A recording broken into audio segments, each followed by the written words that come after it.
एक काली अंधेरी रात एक सुनसान सड़क पर, जहां भूले भटके कोई गाड़ी नहीं आ रही थी, अचानक माया की गाड़ी ने धोखा दे दिया। और मुसीबत यह थी कि उसे गाड़ी चलाने के अलावा उसके बारे में कुछ और नहीं पता था। अब उससे यह महसूस हो रहा था कि उसे रात के वक्त सफर नहीं करना चाहिए था।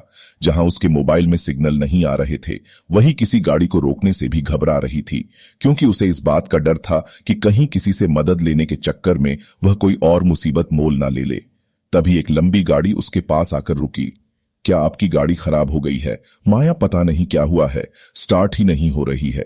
प्लीज आप देख लीजिए। सारी मैडम, मुझे गाड़ी के बारे में ज्यादा मालूम नहीं है, लेकिन अगर आप कहे तो मैं आपको कहीं छोड़ सकता हूं। आप कहां जा रही हैं? मैं दिल्ली से जयपुर के लिए जा रही थी कि गाड़ी ने धोखा दे दिया। अरे मैं भी जयपुर ही जा रहा था, आपको छोड़ दूंगा, आ जाइए। माया गाड़ी में बैठने से घबरा रही थी। क्या सोच रही है? देखिए, मैं एक शादीशुदा आदमी हूं और आधी रात में एक सुनसान सड़क पर कुछ भी हो सकता है। प्लीज आ जाइए। माया के सामने और कोई चारा नहीं था, इसलिए गाड़ी में बैठ गई। मेरा नाम रवि है, मेरे कपड़ों का एक शोरूम है और मैं अपनी बीवी को लेने जयपुर जा रहा हूं। बच्चे छुट्टियों में नानी के घर गए थे, अब उनका जी भर गया है, इसलिए बुलावा आया लेने आ जाओ। माया, मेरा नाम माया है और मैं एक फैशन डिजाइनर हूं।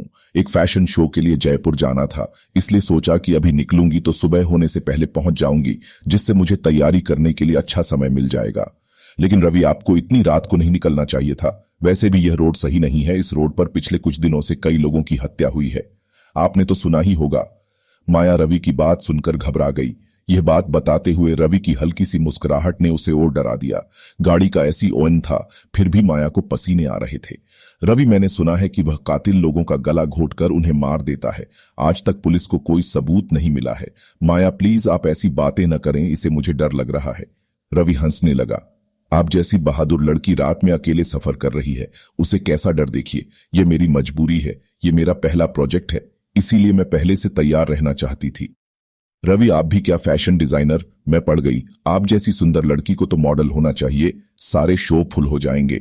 माया रवि के बदलते मिजाज को देखकर थोड़ा सतर्क होने लगी।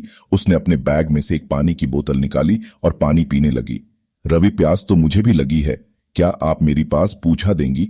माया, क्या मतलब है आपका? रवि, मेरा मतलब है कि मुझे भी प्यास लगी है, प्लीज अपने बोतल मुझे दे दीजिए। माया, आपके पास अपनी बोतल तो रखी है, उसमें से पी लीजिए। रवि, उसमें वो बात कहां जो आपकी बोतल में है? माया, मेरे साथ ऐसे बातें नहीं कीजिए, नहीं तो मैं गाड़ी से उतर जाऊंगी। रवि, मैं तो मजाक रहा था। रवि ने माया से बोतल ली और पानी पीने लगा। माया को उसका यह व्यवहार अजीब लग रहा था। तभी माया ने अपने मोबाइल में सिग्नल चेक किया। सिग्नल आ रहे थे तो वह फोन करने लगी। माया, हेलो मम्मी, मैं अभी रास्ते में हूं, मेरी गाड़ी खराब हो गई थी, इसलिए मैंने किसी से लिफ्ट ली है। घबराए नहीं, जब मैं जयपुर पहुंच जाऊंगी तो तुम्हें फोन करूंगी। मम्मी से बात करके माया की हिम्मत बढ़ गई और वह भी खुलकर रवि से बात करने लगी। माया, आपने तो मेरा सारा पानी खत्म कर दिया। अगर कोई ढाबा है, रेस्टोरेंट दिखे तो रोक लेना, पानी की बोतल ले लेंगे। रवि, आपने यह कौन सी ड्रेस पहन रखी है? यह बहुत सुंदर है, क्या आपने ही डिजाइन की है? यह बोलते हुए रवि माया की मिनी ड्रेस को ऊपर से नीचे देख रहा था। उसका इस तरह देखना माया को अच्छा नहीं लग रहा था। रवि माया का ध्यान भटकाने और वक्त बिताने के लिए मुझसे इधर उधर की बातें करने लगा। माया, नहीं, मैंने तो यह मार्केट से परचेज की है, ऐसी ड्रेस तो मार्केट में कहीं भी मिल जाएगी। क्या आपको अपनी पत्नी के लिए ऐसी ही ड्रेस लेनी है? रवि हंसते बोला, हाँ हाँ हाँ, आपने भी यह बात कह दी। ऐसी ड्रेस में तो आप जैसी लड़कियां ही अच्छी लगती हैं, मेरी बीवी में तो आप जैसी दो बन जाएंगी। माया घबराहट कम हो गई थी, लेकिन रवि के दिल में कुछ और ही था। रवि, हमारी बात तो बीच में ही रह गई। मैं आपको बता रहा था कि आगे से इतनी रात में भूलकर भी जिस सड़क पर सफर नहीं करना, क्योंकि ना जाने कौन किस बात का बदला ले रहा था। इस रोड पर कई लोगों की गला घोंटकर हत्या कर दी गई, और जबकि कोई लूटपाट भी नहीं हुई। माया, गुस्से में आप बार बार वही बात क्यों कर रहे हैं? मैं पहले भी इस रोड पर रात में सफर कर चुकी हूं, आप गाड़ी रोक लीजिए। रवि ने गाड़ी साइड में लगा दी। रवि, मैं तो ऐसे ही बात बता रहा था कि लड़कियों को डरना अच्छा लगता है, लेकिन आप पहले इस रोड से कहां गई थी? माया, यह बात कुछ महीनों पहले की है। मैं और मेरी मम्मी इसी रोड से अपने मामा के घर जयपुर जा रहे थे। उसी दिन भी इसी तरह गाड़ी खराब हो गई थी। वह एक गाड़ी आई जिसे क्यों लड़के थे। मैं अपने मम्मी के साथ थी तो बिल्कुल नहीं घबरा रही थी। उन्होंने हमें लिफ्ट भी, हम गाड़ी में बैठ गए, लेकिन बीच रास्ते में लड़के मेरे साथ बदतमीजी करने लगे। हमने विरोध किया तो उन्होंने गाड़ी से सुनसान जगह पर रोकी। मेरी मां ने रोकने की बहुत कोशिश की।